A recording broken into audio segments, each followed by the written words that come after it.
Bienvenidos a El Solidario Vive la Noticia. Aquí está el nuevo Solidario con todo lo necesario para entender la información y todos los argumentos en voces de los expertos para reforzar tu opinión. Verificando, creo que ya, ahora sí nos están escuchando. Perfecto, 10:09 de la mañana, ya tenemos sonido y pues bueno, recuperando el audio a esta hora de la mañana, entonces estamos introduciendo este programa, un programa muy especial, esta segunda parte de El Solidario Vive la Noticia, donde vamos a tratar precisamente este especial del Día Internacional de la Mujer Trabajadora. Para esto tenemos una pregunta que ya está en nuestras redes sociales y queremos que ustedes participen. Y en ese sentido, la pregunta dice, ¿cree usted que se ha avanzado en Colombia en materia de derechos e igualdad de las mujeres? ¿Sí o no, Paula? Para que todos participen, para que todos puedan de alguna manera también dejarnos en los comentarios sus impresiones y demás. Y pues bueno, Paula, presentemos a nuestras invitadas de lujo que ya están acá con nosotros también en este especial del Día Internacional de la Mujer Trabajadora. Bueno, Mauricio, y a todos nuestros seguidores que ya están ahí conectados con sus aportes, con sus opiniones, yo quiero presentarles, voy a presentar, Mao, de una vez nuestras dos invitadas, porque ya las tenemos aquí, ellas llegaron muy puntualitas. Nuestra primera invitada del día de hoy se trata de Viviana Alvarado Gómez. ¿Quién es ella? Ella es docente del Colegio El Jazmín, licenciada en Humanidades y magíster en Educación de la Universidad Pedagógica Nacional. Colidera el proyecto Volviendo a la Pachamama desde el enfoque de género. Igualmente es secretaria de la Comisión de Asuntos de la Mujer de la ADE y educadora menstrual en formación. Bueno, ahorita vamos a hablar de ese tema también, muy interesante el perfil aquí de nuestra primera invitada. Nuestra segunda invitada se trata de Gisela Pulido Velázquez. Ella es maestra de primaria, sindicalista y feminista. Hace parte del equipo de Mujer y Género de la CUT Nacional. Pertenece a la colectiva Ley y Leu, que trabajan por una educación no sexista. Bueno, vamos a ver ahorita, Mau, de qué se trata todo esto, porque hay, digamos, como términos, cosas muy interesantes que de pronto nosotros no tenemos conocimiento. Entonces, les vamos a dar la bienvenida a nuestras dos invitadas, a Viviana y a Gisela. Tengan ustedes muy buenos días y gracias por haber aceptado esta invitación a nuestro programa El Solidario. Buenos días a todos y a todas. Muchas gracias a ustedes por la invitación, precisamente para conversar un tema en un gremio que la mayoría somos mujeres. Muy buenos días para todas y para todos. Pues me alegra mucho estar en el espacio. Vamos a ver cómo nos va en el desarrollo de la conversación. Bueno, ustedes lo han dicho, Gisela y Viviana, es una conversación lo que vamos a tener aquí realmente con nuestras seguidoras, quienes también ya están dando la bienvenida a nuestras dos invitadas. Bueno, Mau, empecemos porque hay muchas preguntas y yo sé que aquí tenemos a las expertas para que nos ayuden con este tema, pero también quiero pedirle a nuestros seguidores que vayan opinando, que opinen también y nos vayan dejando sus preguntas, sus opiniones acerca del tema que vamos a trabajar. Claro que sí, Paula, y pues bueno, mientras ustedes nos van dejando sus mensajes sobre la pregunta que tenemos del día, para nuestras invitadas vamos a entrar en materia. Y entonces, profe Gisela, empecemos a hablar por qué es necesario hablar de reivindicación de derechos y de la dignidad de las mujeres en nuestro país. Bueno, para hablar de reivindicación de derechos tenemos que pensar también en como todo el proceso histórico que se ha venido dando. Entonces, la pregunta principal del día, la primera es, si hemos avanzado un montón. Sin embargo, la reivindicación de los derechos implica que haya muchos esfuerzos, que todas las personas se comprometan al ejercicio de los derechos de manera equitativa, igualitaria para todas, para todos. Sin embargo, pese a que hoy, por ejemplo, tenemos el derecho a decidir, ¿cierto?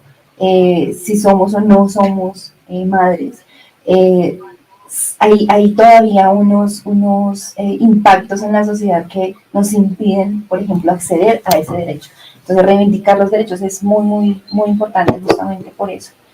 En la segunda parte de la pregunta era, También, ¿por qué se habla de la dignidad de las mujeres en nuestro país? A propósito del día de ayer que se dieron unas gigantescas movilizaciones y que lastimosamente en Bogotá, pues se presentó una arremetida de parte de esta nueva fuerza o el SMAT, como todos lo conocemos. pues es muy importante hablar de dignidad de las mujeres porque las mujeres hemos estado permanentemente en la historia haciendo la diferencia, construyendo la sociedad, es decir, la sociedad no está hecha solamente por la fuerza del pensamiento masculino, por las ideas masculinas, sino que pues ha estado acompañado por nosotras. Entonces nosotras como trabajadoras, desde el lugar en el que estamos, desde la casa, siempre hemos estado presentes haciendo cosas. Hemos estado presentes construyendo y aportando en la sociedad. Si nuestros hijos no van al colegio con alimento hecho por nosotras, pues entonces pues van a tener un día, por ejemplo, muy malo, y eso desencadena otro montón de acciones distintas para los sujetos. Entonces, si nosotras aportamos en eso, si nosotros nos pensamos en las mujeres que han reivindicado los derechos y que han estado permanentemente en la historia, aunque no nos hablen de ellas, existimos. Entonces, hablar de dignidad implica reconocer a todas las mujeres que han participado en la construcción social, en el aporte social y que han estado a un ladito. Entonces, creo que cuando hablamos de dignidad implica que tenemos que visibilizar a todas las mujeres que estamos, que estuvieron y que van y que vienen también en ese proceso de construcción. Y fíjate, profe Gisela, que precisamente Hilda Clavijo nos deja este comentario. Falta mucho en materia de derechos como empleo, educación, remuneración, compromiso con la vida, la seguridad y dignidad. Creo que también hace parte de esa situación. Pero bueno, Paula, en la presentación hablábamos un poco también de el perfil de cada una de nuestras invitadas y creo que hay una pregunta para que ellas nos hablen acerca de todo ese trabajo y que se presenten también en el marco de ese trabajo por la defensa de los derechos de las mujeres. Así es, Mao, y bueno, yo sí quisiera saber, aquí preguntarle a nuestras dos invitadas, bueno, en este caso vamos a escuchar a Viviana, ¿cómo es la importancia de su labor en pro de las mujeres y de las niñas desde nuestros territorios? ¿Cómo se marca? Y pues un poquito también desde los perfiles en los que cada una se desempeña. Pues principalmente pues las dos somos maestras, ¿cierto? Y allí es fundamental que se empiece a hablar o reconocer precisamente lo que decía Gisela, todas estas mujeres que han sido invisibilizadas por una historia que ha sido escrita solamente desde una voz, desde una mirada. Entonces, cuando nosotros llevamos a la escuela estas temáticas, cuando nosotros empezamos a hablar acerca de esos marcos en los que nos han encerrado, en que han encerrado nuestros cuerpos, de todas las decisiones que han tomado por encima de nosotras, es donde decimos, allí es donde empieza realmente el cambio. Es en la escuela, es con los niños, es con las niñas, es visibilizando también que la escuela desafortunadamente está anclada también en un sistema patriarcal, en un sistema que también discrimina, en un sistema que enmarca, en un sistema que estigmatiza las disidencias corporales, sexuales. Entonces, nuestra labor como maestras, desde un enfoque precisamente de género, es abrir espacios para que las estudiantes y las familias también empiecen a darse cuenta que esto ha sido una lucha difícil y que realmente hay unas cosas que están ancladas ahí que no nos deja ser lo que queremos ser, que no nos deja decidir, que no nos deja visibilizar otras miradas diferentes, porque tiene que ser así en el cuadrito en el que nos han encerrado. Viviana, una pregunta dentro del perfil, ahorita en su presentación, yo sí quisiera saber, hay una parte donde dice educadora menstrual en formación. ¿Cómo ha sido ese avance, el hablar de esos temas? Bueno, ahorita pienso que ya no se habla como con tanto tabú, ya es un poquito más sólido hablar de estos temas, pero ¿cuál es el proceso que se lleva en esa labor de ser educadora menstrual? Bueno, primero es entender que que cuerpos menstruantes, ¿cierto? Que es un proceso natural de las mujeres, que es un proceso de limpieza energética, porque siempre nos vendieron la menstruación como lo malo, lo de ocultar, lo feo, el castigo a las mujeres por ser mujeres, el pecado que sí ve porque ustedes actuaron mal, entonces mire, las están castigando. Entonces, llevar este tema a la escuela también desde el enfoque de género, porque pues a veces se habla de la menstruación desde un enfoque netamente biológico, ¿cierto? Entonces todo el ciclo, lo que pasa y para de contar menstruación, sangrado, tal, pero resulta que allí pasa otras cosas que tienen que ver con la energía, que tienen que ver con la limpieza precisamente espiritual, que tienen que ver con las maneras como las mujeres nos han enseñado a manejar nuestra menstruación. Nosotras nos enfocamos en ver precisamente que es un proceso natural, que no solamente las mujeres, ¿cierto? Somos las que no, que hay cuerpos menstruantes y que hay diversas maneras, que somos cíclicas, que no somos locas, que no somos histéricas, sino que pasamos por una serie de cambios hormonales que tienen que ver con nuestras emociones y que pues y que el ciclo menstrual no son solamente 7, 9 días del sangrado, sino que es totalmente todo un mes y que siempre vamos a estar cambiando en cuanto a nuestras emociones. También que no solamente existen las toallas higiénicas o los tampones para manejar nuestra menstruación, sino que hay miles de alternativas que también son amigables con el cuidado de nuestra Pachamama, de nuestra Madre Tierra, y que también con nuestra sangre podemos hacer otras cosas y no solamente es un desecho. Hay movimientos a nivel mundial, a nivel Latinoamérica, que recolectan su sangre, siembran su luna, pintan, hacen diferentes, digamos, rituales con esta sangre, porque es una sangre muy limpia. Y a nosotros siempre nos dijeron, es lo más sucio de su cuerpo. Y resulta que es una sangre tan llena de nutrientes que allí hay células madre. Y yo les digo a las chicas, las cremas que a veces utilizan las mujeres, ¿cierto? Con células madre, pues la sangre las tiene esas células, entonces es bastante rica en hierro, en yodo, en muchos minerales que precisamente nutren nuestro cuerpo. Ahora, lo mismo, nos han vendido el tabú de la sangre huele a feo, es que eso huele horrible, eso no es que la menstruación es huele, ustedes tienen que bañarse todos los días, ustedes son muy sucias, pero resulta que es el contacto con las toallas higiénicas lo que genera ese mal olor. Entonces, pues miremos, hay mujeres hay cuerpos menstruantes que dejan el sangrado libre, tenemos ya interiores para el manejo de la menstruación, las copas, los discos, entonces hay una serie también de elementos que no han llegado a la escuela porque la escuela llega siempre nosotras con la campaña de las toallas y los tampones porque se convirtió también en nuestra menstruación, nuestros cuerpos, también como parte de la economía, desde lo capitalista, ¿cierto? Para ofrecernos y crearnos necesidades. Entonces, por eso estos temas de la menstruación, no solamente desde lo biológico, sino también desde el enfoque de derechos, desde la perspectiva de género, es importante trabajarlos en la escuela. Perfecto, yo creo que nos amplía muchísimo más las perspectivas de todas esas luchas históricas que las mujeres vienen dando.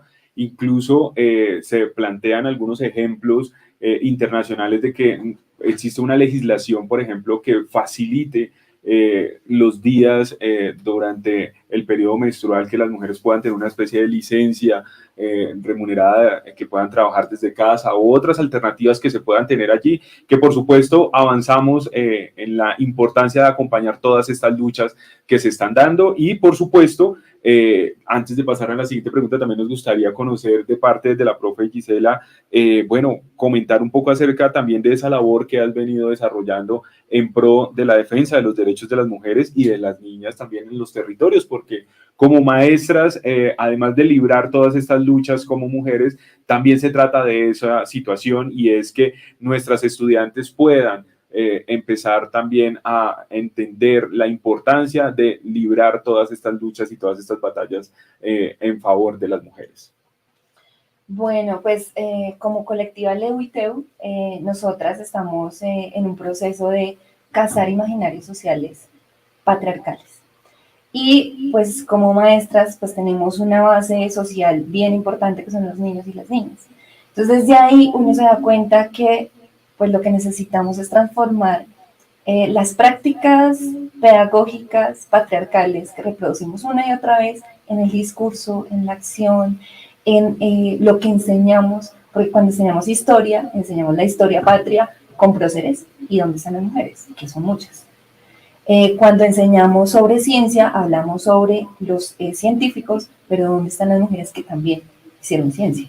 Y no la están haciendo hoy, la hicieron antes, o sea, nos fueron abriendo el camino. Entonces, empezar a contarles a los estudiantes, a las niñas y a los niños que hay muchas posibilidades, pues es maravilloso. Yo sigo a una física que es como española, que tiene una estética que sería juzgada como, y ella es una mujer científica, sí, sí lo es, tremenda científica, y cuenta y habla sobre un montón de cosas en TikTok. Y el hecho de que la gente empiece a entender que hay mujeres en todos los espacios, en todos los saberes, y que pueden hacer un montón de cosas, les permite a los niños y a las niñas también pensar que también pueden hacer cosas. Entonces, desde la educación, entonces lo que tenemos que, o lo que hacemos es empezar a decirles, bueno, primero los roles de género hay que erradicarlos. No es cierto que unos y otros tengamos unos roles específicos, no es verdad, podemos hacer de todo, juntos, no importa. Si a ti te gusta el fútbol, hoy las niñas de la Selección Colombia han dado muestras de eso. Y antes decíamos, los niños pueden salir a jugar fútbol. Esa es una historia bien interesante, ¿no? El niño la profe que dice, los niños pueden salir a jugar fútbol, entonces salen las niñas y los niños. Y ella le dice, no, solo las niñas. Cuando yo digo solo los niños, porque los niños son los que tienen que hacer ese rol. Ustedes pueden hacer otra cosa. ¿Y por qué las niñas no pueden? Entonces las niñas se preguntan, ¿y por qué yo no puedo? Desde la educación, entonces, digamos, la apuesta que tenemos es de romper con esa estructura patriarcal que está insertada dentro del currículo. Pero para hacer eso, los maestros y maestras tenemos que empezar a pensarnos distinto.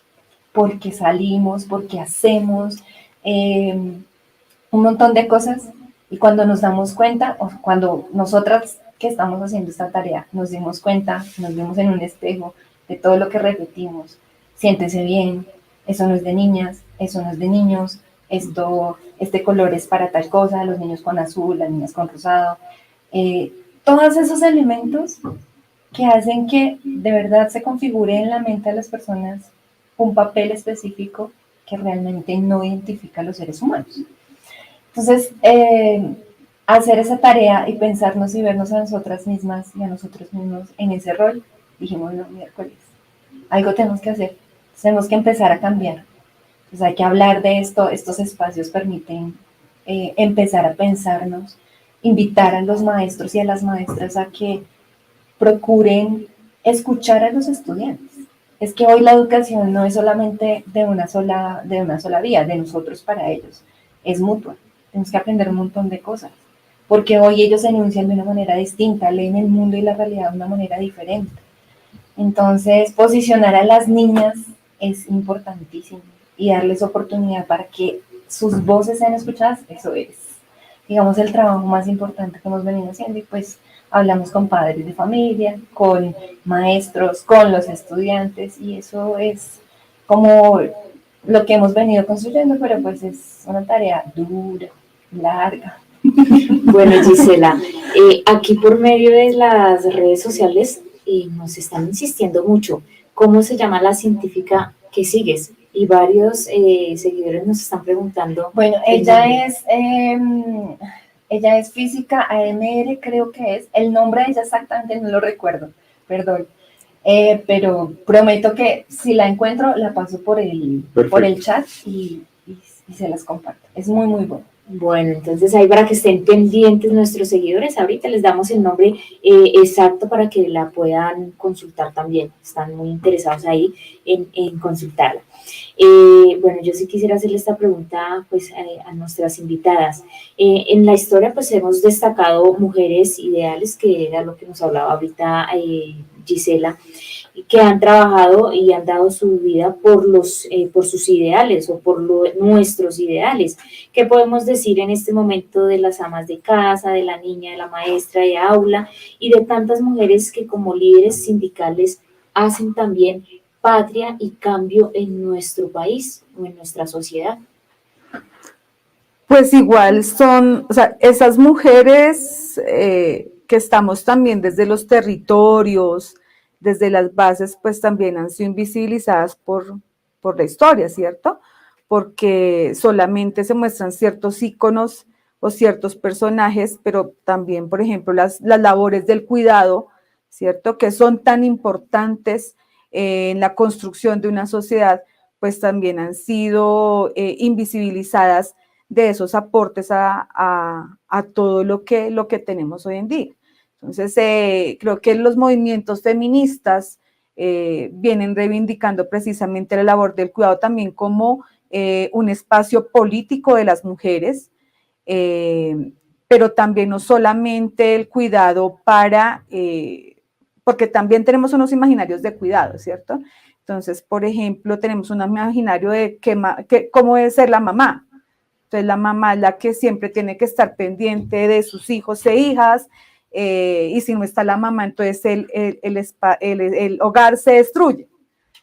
Pero también es una reconfiguración del cuidado. O sea, todos y todas debemos tener esa habilidad del cuidado, ¿cierto? Porque es un espacio también de lucha desde donde las mujeres hemos aportado bastante. Incluso lo que decía la compañera frente a las luchas independentistas, pues las mujeres hacían diferentes roles, pero también el rol del cuidado precisamente fue lo que más aportó a este tipo de luchas, pero pues son totalmente invisibilizadas.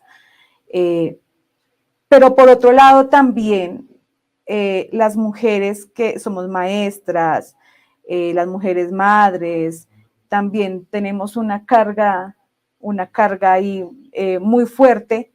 Como decía, si la mamá no está, el hogar se destruye. Si la maestra no cuida, entonces es una maestra que es mala. Y entonces ahí nos preguntamos si al reivindicar el cuidado como un espacio político, también las mujeres que cuidamos también tenemos que ser cuidadas. Entonces, esta reivindicación de derechos, esta movilizaciones que hacemos, es también para llamar la atención de que nosotras desde los territorios aportamos con el cuidado, con unas pautas de crianza alejadas del patriarcado, del machismo, pero también necesitamos que esto se convierta en un espacio que también sea remunerado. Y es una lucha también frente a las manzanas de cuidado que existen en Bogotá, frente a una posición también que existe con el Ministerio de Igualdad, con las políticas del gobierno del cambio, también de ver el cuidado, desplazarlo de lo invisible, del oculto, para ubicarlo en un espacio político importante de reivindicación de derechos. Entonces, las mujeres, las maestras, las amas de casa, las señoras que trabajan en servicios generales, en todas las instituciones, pues aportamos bastante a la construcción de sociedad, y creo que es ahí donde las figuras femeninas tienen que pasarse, las figuras, los íconos de lucha, tienen que precisamente ubicarse en esos territorios y en esos espacios. Así es, Viviana, muy importante lo que estás diciendo. Bueno, y aquí los comentarios. Gracias a los que están participando también en nuestros comentarios. Bueno, comentarles también que Gisela ya dejó el enlace de la científica para las personas que nos están pidiendo el nombre ahí para que puedan seguir. Ya nos están ponchando ahí el comentario para que puedan seguir. Dani Romero nos dice algo, bueno, un comentario también muy importante. Lamentablemente estamos en una sociedad en que es muy duro ser ama de casa y exigir corresponsabilidad del hombre. Para mí fue frustrante el 1 año y medio que trabajé siendo ama de casa. Desde que inicié a trabajar fuera de casa, mi salud mental mejoró mucho.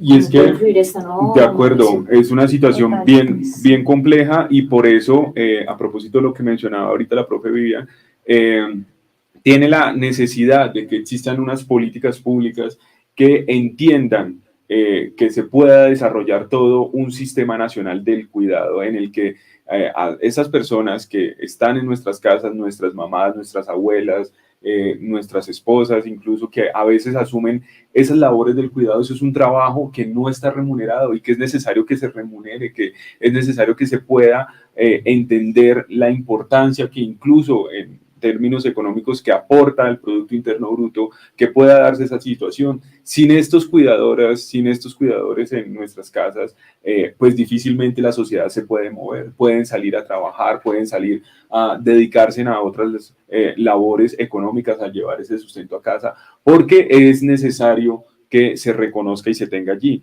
Y yo quiero entrar con Gisela a la siguiente pregunta, y es precisamente, tratemos un poco de mirar cuáles son esas barreras que impiden que exista realmente una igualdad en nuestra sociedad, una igualdad de género, esas brechas salariales que sabemos, las dificultades y todas las trabas que les ponen a las mujeres, incluso para ingresar a empresas que si están en embarazo muchas veces ni siquiera las contratan, las descartan. En el magisterio tuvimos que ver lastimosamente, finalizando el año pasado, con muchas docentes provisionales que en estado de embarazo fueron retiradas del sistema acá en Bogotá y en muchos entes territoriales. ¿Qué barreras impiden esa igualdad en nuestra sociedad, Gisela?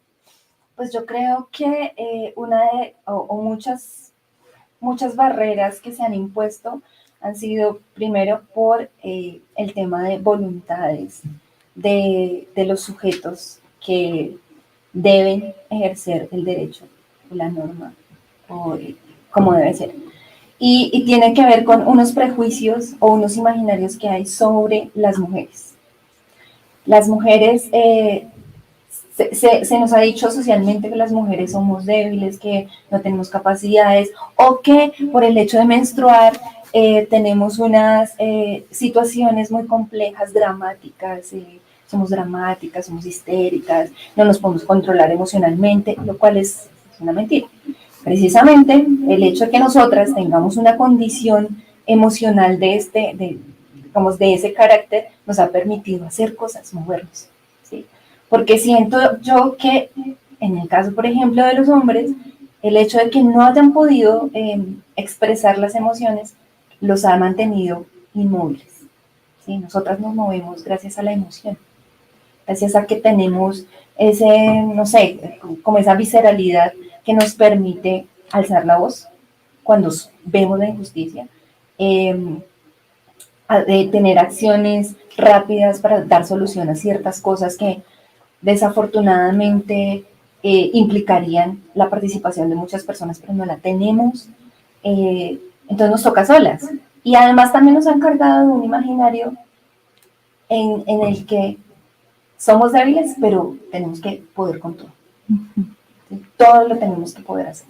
Nosotras somos trabajadoras, madres, cuidadoras, tenemos que resolver algún asunto de la comunidad, somos mediadoras, tenemos 1000 papeles, pero no se nos reconoce por ello. Y lo tenemos que hacer gratis, porque esa es nuestra labor en la vida, ¿sí? El papel de las mujeres es resolverlo todo. Y cómodamente, los jefes, las leyes se han acomodado como a ese imaginario. Entonces, eso genera brechas, eso genera paredes para poder avanzar, para poder ejercer los derechos en igualdad de condiciones. Quizás una de los asuntos que debe, por ejemplo, el gobierno movilizar es el hecho de que la norma se cumpla, que si tenemos derecho a decidir, pues que las mujeres que vayan a buscar una interrupción voluntaria de su embarazo, pues pueden acceder a el ejercicio de los derechos en las mejores condiciones. Claro, existe la posibilidad de decir que no, pero en una institución de salud debe existir una persona que tenga y pueda hacer y cumplir con ese derecho. Porque, pues, claro, yo puedo decir que no, que la religión no me lo permite, que mi condición humana y mi ideal no me da la potestad para ejercer el derecho, pero tiene que existir una persona que sí lo haga. Las instituciones deben cumplir con los derechos y darle el acceso a las mujeres en todos los aspectos. Bueno, Mao, antes de que nos vayamos a hacer una pequeña pausa, de acuerdo a lo que está diciendo Gisela, lo que han dicho aquí nuestras invitadas, lo que a veces, digamos, a nosotras nos ven con debilidad es una fortaleza, y lo voy a decir aquí porque ayer di en En el especial que hicimos nosotros de mujer conmemoración, di unos daticos, unas curiosidades que no sabíamos, ni yo, que no sabíamos que teníamos las mujeres. Entonces, ahorita aquí que Gisela nos habla de eso, podemos ver y ratificar cómo lo que está diciendo Gisela, que se nos vuelve fortaleza, pues es por lo siguiente. ¿Sabían ustedes que el corazón de la mujer late más rápido que el del hombre para compensar su menor tamaño? O sea, el de nosotras late más rápido, hace más bombeos que el de los hombres. Nuestra lengua contiene más pupilas gustativas, lo que nos hace que percibamos más rápido los sabores que los hombres. Tenemos mejor audición que los hombres, ya que ellos son 5 veces y medio más propensos a perder la audición que las mujeres.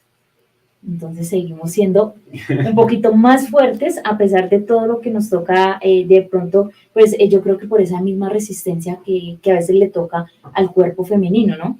Y bueno, aquí un último datico. Durante el embarazo, el cerebro reduce hasta el 4% su tamaño, pero vuelve a la normalidad después de 6 meses. Perfecto. Entonces, estos datos, pues, nos ratifican esa parte, ¿no? Claro que sí. Y bueno, aquí continuamos con nuestras invitadas y las preguntas. Si ustedes tienen más datos, compártanos esos datos también acá para irles leyendo también. Pero viene una situación, profe Vivian, y es cómo podemos desafiar, porque esto es una labor conjunta entre hombres y mujeres, cómo desafiar para precisamente cambiar esos estereotipos de género que, por un lado, los medios de comunicación pululan, ¿cierto? Y de esa manera se arraiga también en nuestra cultura popular, hablemoslo de esa manera. Sabemos que muchos de los rasgos de una sociedad patriarcal pues viene también con unas grandes transformaciones culturales que hay que romper, que hay que desarrollar. ¿Cómo desafiamos y cómo empezamos a cambiar esta labor desde el aula, desde el quehacer, desde ustedes que nos están viendo al otro lado de la pantalla? Bueno, pues desde la escuela, lo que es, por ejemplo, hay que empezar a hablar los lenguajes, hay que llegar a la escuela los lenguajes, los intereses de los y las estudiantes, por ejemplo, la música. O sea, cómo empezar también desde las canciones que ellos y ellas escuchan, empezar a desentrañar todos esos roles, todos esos estereotipos que están ahí plasmados desde las películas, desde los programas de televisión. Entonces hay que llevar todos estos lenguajes que rodean a los niños, a las niñas, a los adolescentes, a la escuela para empezar a desentrañar esto. Porque pues con nosotros están en la escuela 6 horas, máximo 7 u 8, y el resto están en sus casas. Y están en sus casas muchas veces solos y solas, porque sus familias tienen que trabajar. Entonces, si nosotros logramos llevar allí y desentrañar y empezar a desestructurar todos estos lenguajes que les llegan a los estudiantes, a los chicos y a las chicas a través de los medios de comunicación, creo que es una manera también de cambiar el chip. Pero también necesitamos que los adultos estemos dispuestos a abrir nuestras mentes a todas las posibilidades que hay. No solamente de erradicar todos los estereotipos y todos los prejuicios que hay sobre los cuerpos, sino también frente a la manera como queremos, ¿cierto? Porque también nos han indicado cómo se debe querer y a quién se debe querer. Y tocar este tema en la escuela es tan difícil. Es muy complicado porque todavía no concebimos que poder, y yo siempre digo a los estudiantes, el primer mandamiento es ama a tu prójimo, y ahí no dice ama a tu prójima tú, tu prójimo tú, no, ama a tu prójimo, y prójima incluye a todo mundo independientemente de lo que me guste, de cómo me vista, de cómo yo me identifique, hay que amarnos. Entonces, empezar con los adultos es muy importante, empezar con las maestras y los maestros, con las familias es muy importante. Ahora, también conocemos en los barrios muchas iniciativas desde lo popular y creo que esos espacios se han convertido también en unos espacios que nos han ayudado a la escuela también a transformar imaginarios de la sociedad, de las familias. Entonces, creo que hay que fortalecer esos procesos comunitarios, porque esos espacios que no son institucionalizados que no están enmarcados en el deber ser, pues son también una posibilidad para que empecemos a cambiar ese chip que tenemos, que todos desde nuestras crianzas, pues nos han metido un montón de vainas ahí que con el tiempo uno va diciendo, uy, no, Tena, yo decía eso, lo que tú decías. Yo le decía a las niñas, siéntese como señorita, peínate, arréglate. Entonces es importante empezar a generar espacios comunitarios también diferentes a la escuela, porque hay otros espacios también que son de formación donde podemos cambiar el chip. Bueno, aquí tenemos más preguntas, más comentarios. Bueno, Gloria Yolanda Hernández nos escribió, nuestro corazón late más rápido que el de los hombres. Ahí nos confirma también ella en su participación. Gisela, hace un momento hablábamos como de esas brechas salariales, esa desigualdad. Pues sabemos que esto persiste, estas brechas salariales de género persisten, pero ¿cuáles serían las acciones que nosotros podemos tomar para cerrarlas o para de pronto...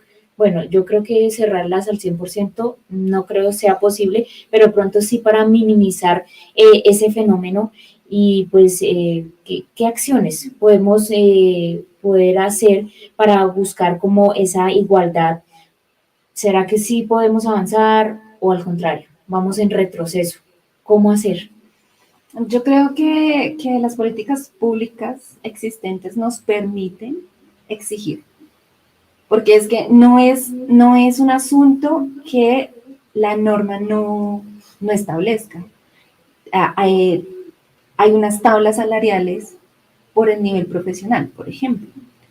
Y el hecho de que una entidad no te pague a ti según ese rango, porque la tabla salarial no dice hombres y mujeres, dice para el profesional tal que está en el nivel tal, el cargo, el monto salarial este es el que le corresponde.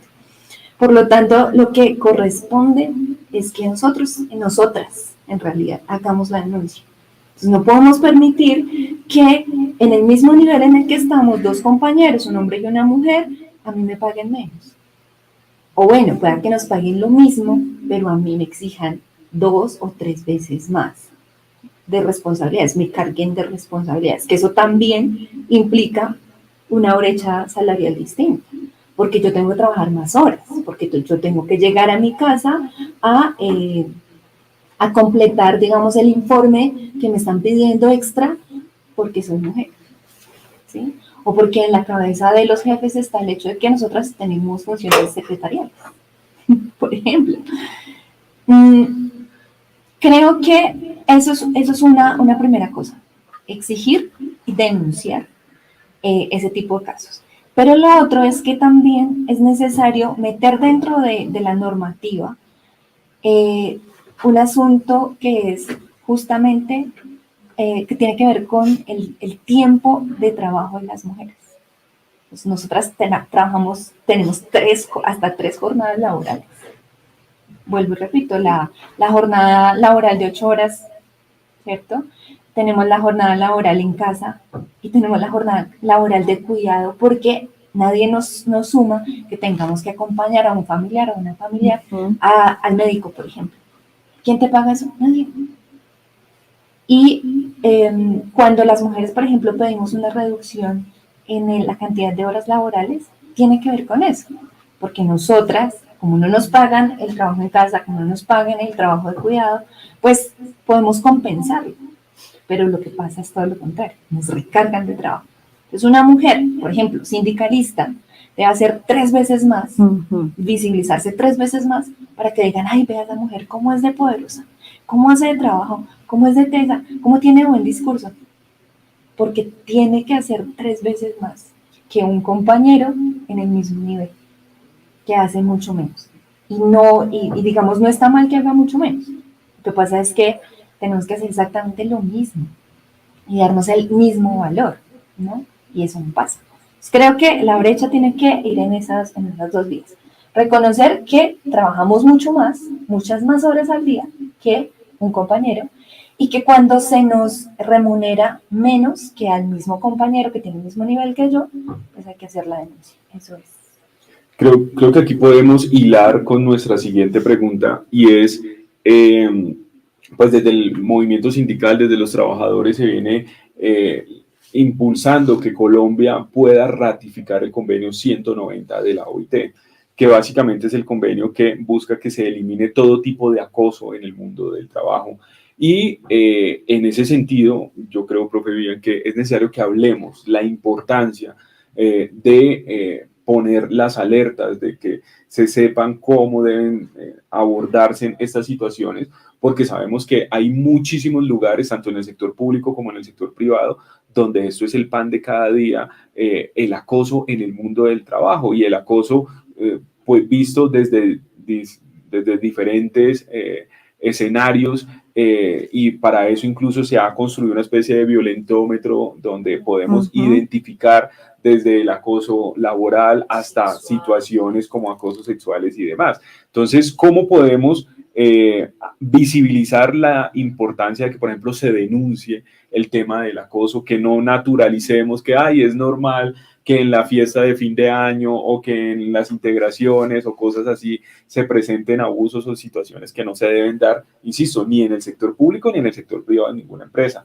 Entonces, ¿de qué manera podemos abordar este tema del acoso en el mundo del trabajo, cierto? Y que también en este proceso de formación pues nuestras niñas, nuestras estudiantes también aprendan a identificar cuando se empiezan a dar estas prácticas de acoso, en la idea de que, insisto, no lo naturalicemos, sino que le pongamos un alto a esta situación. ¿Cómo abordar el tema del acoso?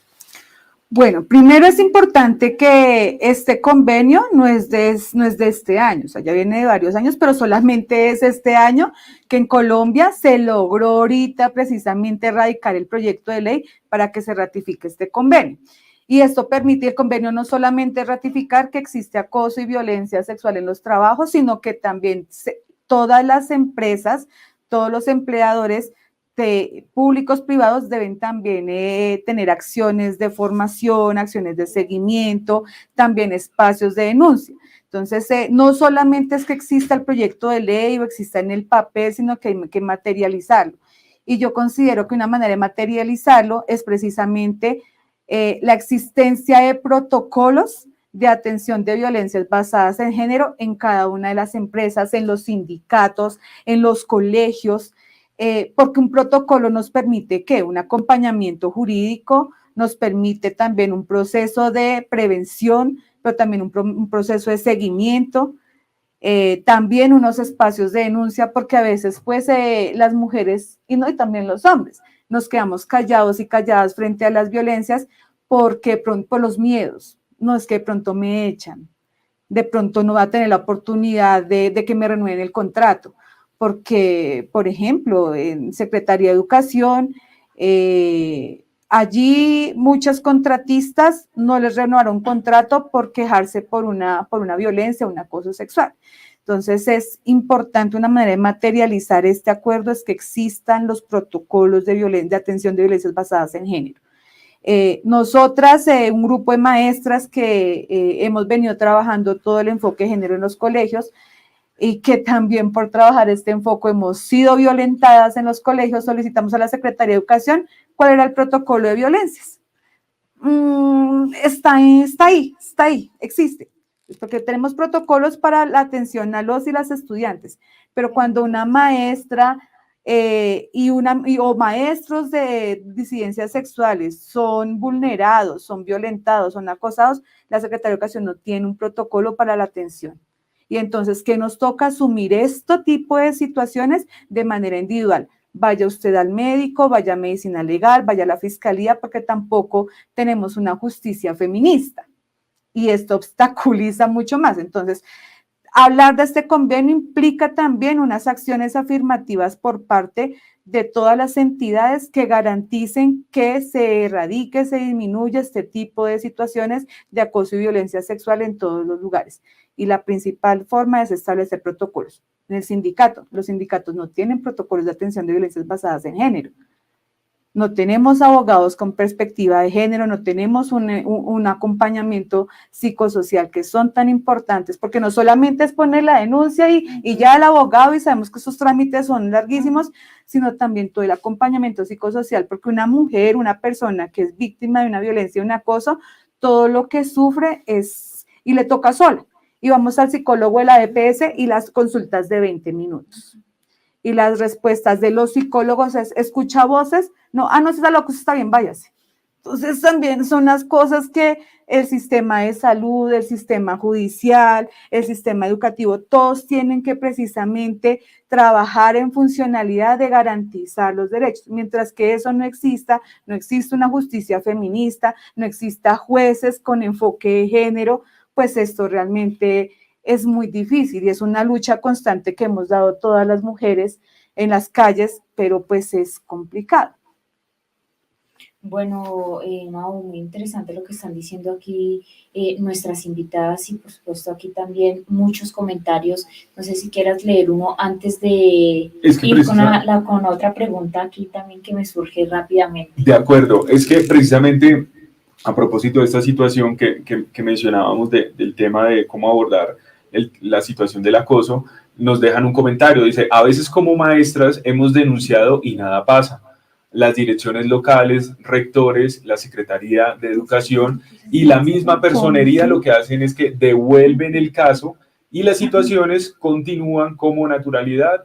¿Cómo se denuncia? ¿Dónde está el protocolo? Yo creo que una de esas primeras conclusiones que a veces uno saca de este tipo de conversatorios es la importancia, bien sea desde el movimiento sindical, que se plantee, por ejemplo, en, no sé, negociaciones de pliego y demás, que se aborden esos capítulos de género, esos donde se implementen, por ejemplo, los protocolos necesarios para atender todas las violencias basadas en género. Creo que con eso agradecemos mucho la participación de los comentarios que nos están dejando porque nos permiten conversar y estar en sintonía también acerca de esta situación. Paula, ¿tenemos más preguntas? Aquí hay más preguntas, bueno, ya casi finalizando, que desafortunadamente se nos va terminando el tiempo, pero bueno, vamos a aprovechar estos minuticos y agradecer también, Mau, esos comentarios de los caballeros que nos están escribiendo a través de las redes sociales, donde el apoyo con sus mensajes hacia las mujeres es muy grande, ¿no? Ver uno aquí el respaldo,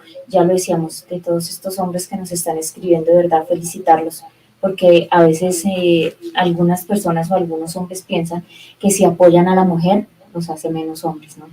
Porque lo hemos visto, es una realidad, triste realidad, pero es así.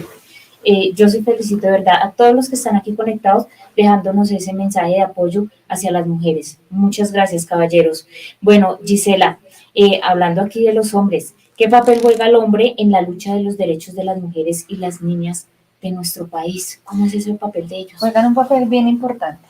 Si bien es cierto, desde el feminismo nosotras hemos planteado que no es nuestra responsabilidad hacer, apoyar o invitar a los hombres a hacer la transformación, porque no estamos para educarlos, porque digamos, nosotras mismas hemos tenido que hacer nuestro propio proceso de comprensión de qué es lo que necesitamos y qué es lo que nos está lastimando y cómo nosotras participamos en seguir fortaleciendo el sistema patriarcal, que creo que lo que hoy necesitamos es que los hombres también se lo piensen. También piensen cuáles son esos elementos que el sistema patriarcal les ha impedido ser sujetos distintos, ¿sí? No opresores, sujetos compañeros, que es lo que necesitamos, ¿sí?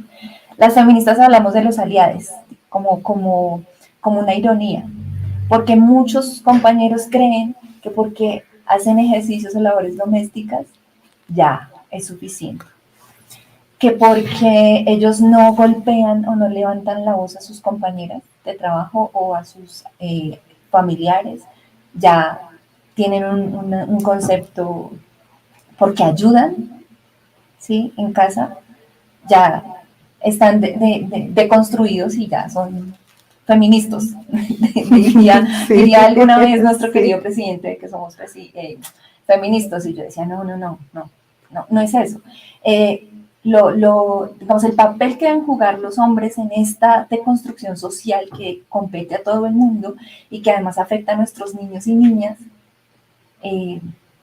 es justamente pensarse, reflexionar, convencerse de que las masculinidades no hegemónicas también existen, ¿sí? Que su sentir, su saber también existe, que no necesita ser el proveedor de una persona solamente porque es hombre, que no tiene que ser el fuerte siempre y no llorar y no tener emociones solamente para parecer hombre, que no necesariamente su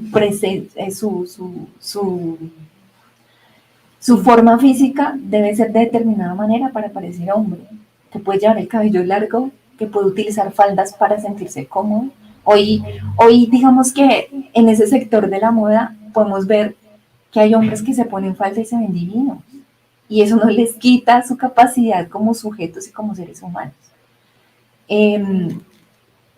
Quitarse la venda y de verdad también ponerse, no sé si unos lentes morados como decimos nosotras, sino ponerse unos lentes que les permitan leer la realidad y la sociedad de una manera distinta y ¿cómo se dice? Sí, interactuar con la sociedad desde otras miradas y con otras palabras. Ya estamos cansados de sentirnos así oprimidos y entonces no podemos salir con las compañeras a la marcha porque somos hombres y nos van a pegar y nos van a golpear y no sé qué. No, pues es que hay momentos de momentos. Las protagonistas ayer eran las mujeres y por eso salimos a las calles. Y está bien que ellos se queden en casa haciendo las labores que humanamente, que todos los seres humanos tenemos que aprender. Mi mamá me enseñó que yo no tenía que ser la ama de casa de nadie, pero yo tengo que aprender a cocinar pues, porque es para mí, igual que para mi hermano. Mi hermano yo no era, o mi mami no era la sirvienta de mi hermano, sino que él también hacía cosas, porque él también tenía que vivir solo y hacer cosas y alimentarse, lavar su ropa, porque pues además, entre otras cosas, el sistema capitalista no nos permite tener pues personas que nos hagan todas estas labores permanentemente. Entonces, pensarnos en eso, en que todos necesitamos aprender y que todos estamos en el mismo nivel, y en eso los hombres tienen que empezar a hacer la tarea. Y como se trata también de cambiar precisamente esta cultura patriarcal y la escuela es un escenario desde donde podemos empezar a que de alguna u otra forma se cambie esa visión, se tenga esa situación. Precisamente viene una pregunta y ya con esto vamos finalizando también porque lastimosamente se nos acaba el tiempo, pero es cómo podemos orientar de una mejor manera o qué cambios hacer en nuestra educación precisamente para que sea una educación que rompa con ese viejo sistema patriarcal y que empiece a darle la importancia y la relevancia a todas estas serie de asuntos. Es que hemos tocado un montón de temas en esta charla y cómo desde la escuela podemos hacer eso, cómo el modelo educativo puede llevar hacia allá. Y yo, pues que estudié también licenciatura en ciencias sociales, a veces en la universidad dábamos estas discusiones y decíamos cómo incluso la misma formación del docente nos lleva hacia allá. O sea, a veces nos quedamos solamente en la escuela, pero es desde el mismo proceso de formación docente donde debemos también cambiar esta situación. Cómo implementar esos cambios que necesita la educación para... así como se dice, ya enterrar y dejar en el pasado este sistema patriarcal. Hay unas apuestas que se han hecho también desde las mismas maestras y maestros y es el trabajo, por ejemplo, llevar el proyecto de la educación sexual integral a los colegios, ¿cierto? Y no solamente es hablar de métodos anticonceptivos, no solamente es hablar de creación, procreación, sino es hablar de una serie de temáticas que pasan primero por el yo, ¿cierto?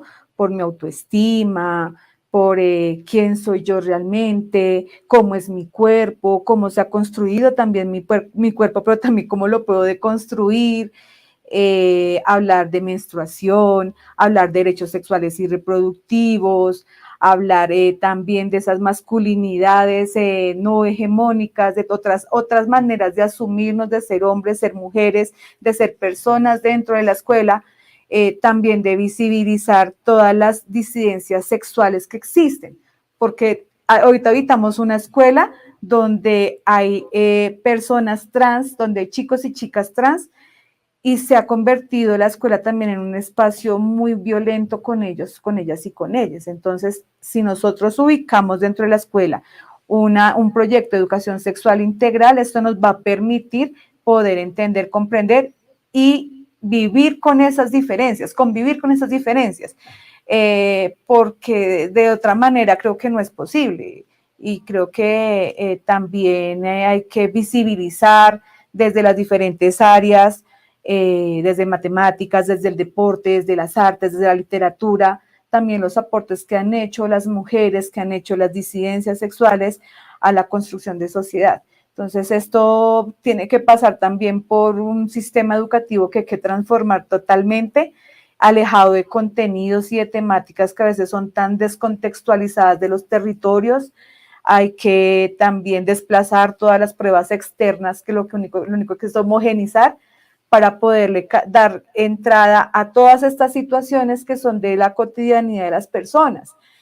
Por ejemplo, los roles, las labores del hogar.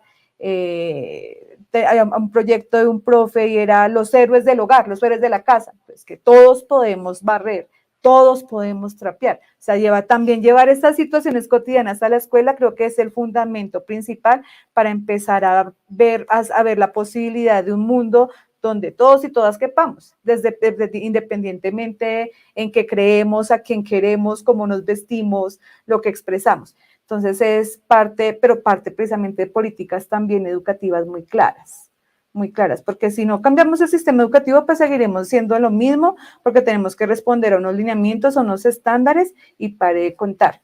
Y lo que tú decías, la formación en las universidades no se trabaja educación sexual. Y entonces los maestros y las maestras y los adultos ahorita somos seres sin educación sexual.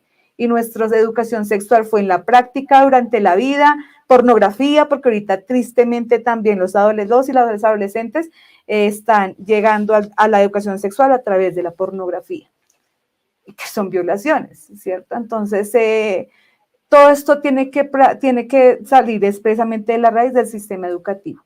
Pero pues igual hay muchas apuestas en diferentes partes de Colombia, que estos discursos y estas temáticas están llegando a la escuela y están transformando. Pues ayer nomás la marcha de mujeres, cantidad de mujeres, niñas, ¿cierto? Con sus mamás, abuelas. Entonces, cuando vemos todo este tipo de situaciones y cómo confluyen todas las maestras y cómo en juntanza, todas las mujeres, y cómo en juntanza vamos uniendo, entonces decimos, algo está pasando. Algo está cambiando. Exactamente. Sí. Bueno, Mao, antes de pedir aquí, pues, como ese mensaje final, yo quiero leer, bueno, uno de los tantos comentarios positivos, ya lo decía yo, que nos han hecho nuestros seguidores. Alan Quintero nos dice: la mujer es la personificación del coraje, la sabiduría y la belleza en su más pura expresión. Son verdaderas guerreras. Gracias por existir. ¿No? Y también gracias a los hombres, o sea, por existir hombres así.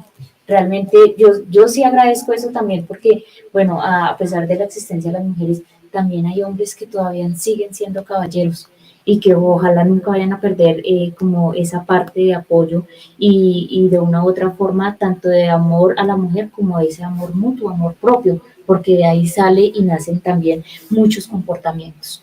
Entonces, bueno, ya necesitaríamos muchísimos programas más y yo sé que los van a ver. Yo sé que van a haber muchos programas más de estos donde hagamos ese reconocimiento a la mujer, al hombre, bueno, a tantas personas que contribuyen como a ese cambio social que realmente estamos necesitando nosotros los seres humanos. Entonces, bueno, ya para finalizar, Gisela, Viviana, de verdad también agradecerles por esta participación, por esta charla, por esta experiencia, por estas vivencias, por estos consejos. Y pues yo sí quisiera despedirnos, Viviana, Gisela, con un mensaje. Ustedes como líderes y empoderadas de los derechos de las mujeres, ¿qué les podemos decir en este momento a las maestras, a las niñas, a las adolescentes que nos escuchan? Y bueno, las que pronto en este momento no están presentes, pero sabemos que después van a ver nuestro programa. ¿Qué les podemos decir? ¿Qué mensaje les podemos dejar en este momento? Bueno, estaba pensando, son muchas cosas las que hay que decirles. Bastante. Pero, pues como para empezar, es muy importante que reconozcamos que todas las personas tenemos voz y que desde la voz es que nosotros hacemos la diferencia. Entonces, juntarnos para conversar sobre temas difíciles es una necesidad. pero también sentarnos con la voluntad de entender que el otro existe y que es diferente a mí, pero que además me aporta desde esa diferencia. Creo que parte de esas grandes brechas que tenemos entre unos y otros tiene que ver justamente con la dificultad que tenemos de reconocer que las personas tenemos la posibilidad de ser en la vida indistintamente de lo que se nos imponga y romper con esas imposiciones que no nos hacen sentir bien. Entonces, cuando tú no te sientas bien, rómpelo, di no, no me gusta, no está bien, yo quiero hacer otra cosa, yo me siento distinto o distinta o distinta y pues exijo respeto frente a eso que soy, entonces a quién soy. No es fácil el amor propio, porque el amor propio no evita que las otras personas que están afuera, tú te puedes amar, querer como eres, pero si las otras personas te atacan todo el tiempo, va a ser muy difícil que tú te sientas 100% seguro de quién eres. Perfecto. Y antes de ir también con ese mensaje final de la profe Viviana, a todas las personas que nos están preguntando por los ganadores y ganadoras de la transmisión de ayer, de la transmisión de hoy, queremos informarles que en el transcurso de esta semana, en nuestra página web de la cooperativa, vamos a estar publicando ese listado de ganadores y dentro de 8 días en el Solidario, para que estén muy juiciosamente, de 9 a 11 de la mañana, también vamos a estar anunciando esos ganadores. Aunque aquí Leonardo Rodríguez, bueno, también aparte de los ganadores del evento del día de ayer, también nos está preguntando por el ganador de hace 8 días. Yo les voy a contar qué pasó. Mao, dentro de ayer fueron muchas las mujeres que participaron en nuestro programa. Bueno, no pudimos verificar con certeza, pero una de las ganadoras del Solidario creo que ganó el día de ayer. ¿Cuál es la dinámica también aquí desde el Solidario, desde las diferentes actividades de bienestar que ofrecemos a nuestros asociados de la cooperativa? Que todos sean ganadores, que todos sean ganadores. Entonces, el ganador de hace 8 días lo vamos a anunciar a través de nuestra página www.cootradecum.com. Ahí ya esta semana vamos a actualizar los ganadores, entonces para que estemos muy pendientes. Entonces, es aquí la dinámica, yo siempre he dicho, es que todos puedan ganar, todos puedan ser beneficiarios de los diferentes premios, obsequios y actividades de bienestar que les podemos ofrecer a nuestros asociados y a sus familias. Claro que sí. Entonces, ahora sí, venimos con la profe Viviana para que nos diga, bueno, ese mensaje, qué mensaje decirle a las mujeres, a nuestras niñas y en general a todas las personas que nos están viendo hasta ahora de la mañana. Bueno, yo creo que es importante, y tú lo decías, es la juntanza. Creo que es importante, o sea, si entre nosotras no nos unimos, no nos fortalecemos, no nos ayudamos, no tejemos, pues entonces no hay nada. Entonces yo sí creo que la juntanza es fundamental en todos los espacios. Segundo, hay que exigir nuestros derechos, los derechos o todo lo que nosotras hasta el momento hemos conquistado no ha sido nada regalado, ha sido de lucha y pues tenemos que exigirlos. Entonces también lo mismo, no quedarnos calladas, denunciar cuando algo me incomoda en el cuerpo, cuando algo, porque todo tiene que pasar por nuestro cuerpo, pero cuando algo me incomoda en mi cuerpo, no está bien, hay que hablarlo, hay que denunciarlo. Y allí es donde también tenemos que juntarnos para tejernos, para curarnos, para cuidarnos, para sanarnos, pero también para luchar por eso que tenemos ahí, por muchos derechos, pero realmente muy pocas mujeres tienen acceso precisamente al conocimiento. Entonces, si nos juntamos y nos formamos entre todas, yo creo que podemos cambiar y transformar precisamente todas estas brechas que existen y todos estos obstáculos para acceder a miles de posibilidades que tenemos. Perfecto, muchísimas gracias, profe Viviana, profe Gisela. Y mire, hablando de ganadores, Sheila nos deja un comentario. Es ganador aprender tanto. Gracias por esta conferencia. Muchísimas gracias también por esta reflexión. Claro que sí, por este comentario.